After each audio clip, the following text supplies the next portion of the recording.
The Buds are back at Scotiabank Arena looking to make it 4 in a row as they face off against one of the best teams in the NHL in the Vegas Golden Knights. Good morning, Leaf Nation. Welcome to Live from Morning Skate, joined by the gold medalist Becky Kellar. I am Scott Willats. A little bit of relief in Leafland. I remember maybe it was 7 days ago, people weren't feeling so good about this team, but now it feels like the Buds are rolling, and how can you not love the fact that they got 4 points out of a possible 4 points on the weekend, a big win against an original sixth rival in Boston. Of course, another big game going down to Carolina, a team that a lot of people are favored for NHL Stanley Cup predictions, and then taking care of business there, and of course, they did their diligence with the Philadelphia Flyers. What did you like about these 3 games, Becky? Well, there was a lot of things I liked, and when they were in a bit of a slump, there was a lot of things that seemed to be going wrong. This started right from the back end. They got good goaltending, they were better in their own zone, managed the puck better, managed to get inside scoring positions, scoring opportunities. So a lot of things, all 3 zones of the ice that they were doing better, that they're going to want to carry forward. Rasmus Sandin has looked good, Morgan Riley has looked good, all lines are looking good, but when you need a leader, you look for your captain. 8 goals on the season, 1 away from 400, which... Oh, that's going to make you feel old over there for people that remember watching him in Oshawa Generals and the London Knights. What have you loved about Johnny Toronto? Well, let's start with the fact that he's 1 goal from 400, and he's going to do it here at home. I think in front of the home crowd. I'm a little prediction. All right, I like it, Becky. Okay. Let's get the 400th here at home. But you know what? He put the work in the summer, working on foot speed and some of the things that he thought were maybe lacking in his game, and he's taken his game to a new level. And you see it in, obviously goals, assists, and points, and opportunities down low, but also enforcing turnovers, face-off circle, and he's getting it done everywhere on the ice, and he's putting the team on his shoulders. Seems like the guys are having fun out there. There's a lot of chatter, a lot of laughter out there, but when you talk about workload and putting in the work, we saw that William Nylander was the first one on the ice, and he's riding a 5-game point streak. That's 6 assists, 1 goal in those 5 games. Austin Matthews has also got a 4-game point streak. Mitch Marner has a 6-game point streak. The big boys are delivering over here. Why would we even doubt them? Well, you know what, and this is what you need. You need full team effort, obviously. You need, all 4 lines firing, but the big guys got to be your big guys, and they're doing it right now.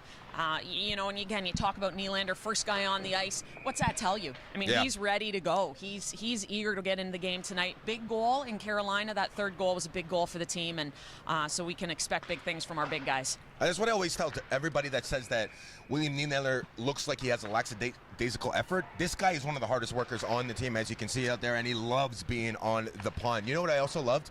The fact that we went into Carolina, one of the best coaches in the league is behind that bench, and I thought that Sheldon Keefe, the skipper, was really good thinking on his feet, blending the lines, and really turning the 3rd period into this defensive effort by juggling the lines and winning in a way that we're not used to in Leafland.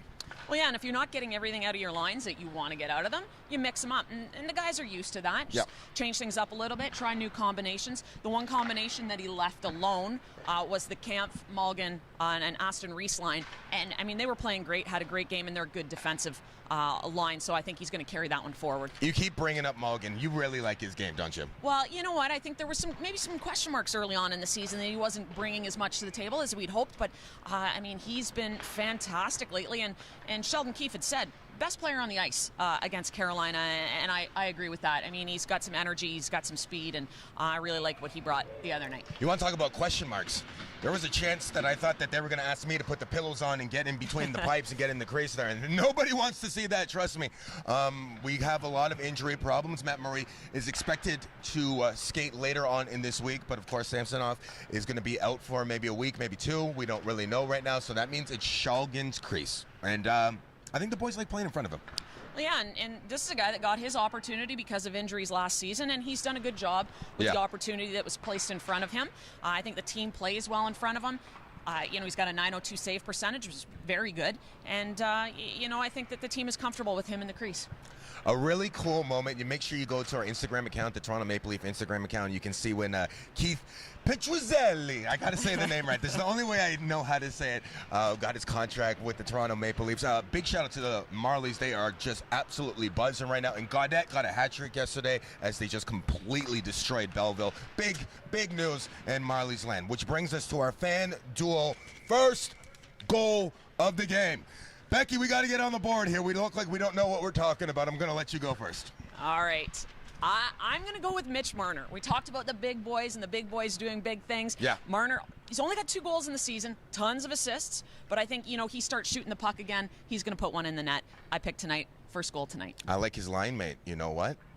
Tonight feels like a Scarborough night. My guy's got 2 goals and 4 assists, but I have a real big feeling that Michael Bunting really did not like that loss in Vegas and is going to come out with a little bit of bite and a little bit of fight, and somehow I feel like he's going to crash the net and poke one in tonight. Let's talk about those Vegas Golden Knights. This team is really dangerous, an abundance of wealth up front. Mark Stone, Jack Eichel, I could go on. It's a dangerous team. What are you scared about when you play them? 11-2-0. Yeah, and a 7-game win streak, and a team that can score, but they're also tops in the league in keeping pucks out of their net. So they're doing it at both ends of the ice for sure. The Leafs didn't have their best game last time they played them, and it's something that they're going to want to change for sure coming into tonight. I think they're going to come in with a bit of a chip on their shoulder. One thing about Vegas at the beginning of the year is I think everybody thought goaltending was going to be an issue, but it has definitely not been. Logan Thompson, 3-1 on the road this year, 6-2 overall with a 2.01 goals against average. That doesn't sound right, but when you have that firepower up front, I mean, you can depend on a guy like that. How did the Leafs get past him tonight?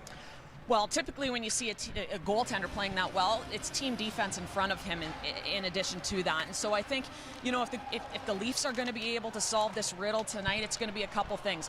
One, it's going to be getting shots off quick off the pass. It's going to be getting inside that home plate area. They struggled with that a little bit early on in the season. Yep. They're doing a really good job of it over the last few games, getting inside, getting scoring chances, getting to the net for rebounds, second opportunities.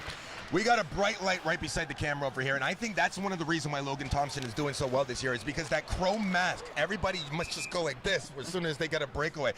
I got your opinion. What do you think about these chrome helmets and all these teams with their different kind of vibes? I know you're an old school person. Do you like it or not?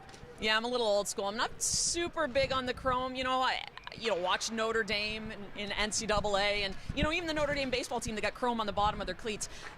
Probably not my first choice, but I can understand that there's people out there that like it. We don't really like talking about Notre Dame over here, but we like talking about the Leafs. TSN is where you can catch the game tonight, TSN 4 to be specific. Of course, on the radio with Fan 590 with Joe and Jim. Becky, you thinking the boys make it 4 in a row tonight?